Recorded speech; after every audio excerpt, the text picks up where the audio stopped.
முதல் வாசகம். ஆண்டவரின் மாட்சி உன்மேல் உதித்துள்ளது.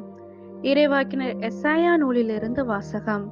அதிகாரம் 60, இறைவசனங்கள் 1 முதல் 6.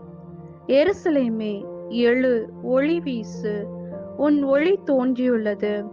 ஆண்டவரின் மாட்சி உன்மேல் உதித்துள்ளது.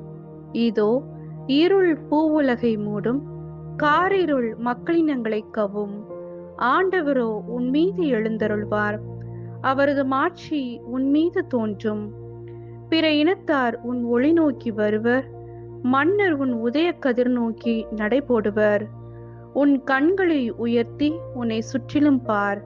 அவர்கள் அனைவரும் ஒருங்கே திரண்டு உன்னிடம் வருகின்றனர். தொலையிலிருந்து உன் புதல்வர் வருவர். உன் புதல்வியர் தோளில் தூக்கி வரப்படுவர். அப்பொழுது நீ அதை கண்டு அகமகிழ்வாய். உன் இதயம் வியந்து விம்மும். கடலின் திரள் செல்வம் உன்னிடம் கொணரப்படும். பிற இனத்தாரின் சொத்துக்கள் உன்னை வந்தடையும். ஒட்டகங்களின் பெருந்திரள் உன்னை நிரப்பும். மிதியான், ஏப்பாகு ஆகியவற்றின் இளம் ஒட்டகங்களும் வந்து சேரும். சேபா நாட்டினர் யாவரும் பொன் நறுமண பொருள் ஏந்தி வருவர். அவர்கள் ஆண்டவரின் புகழை எடுத்துரைப்பர். இது ஆண்டவரின் அருள்வாக்கு. இறைவா, மக்கு நன்றி.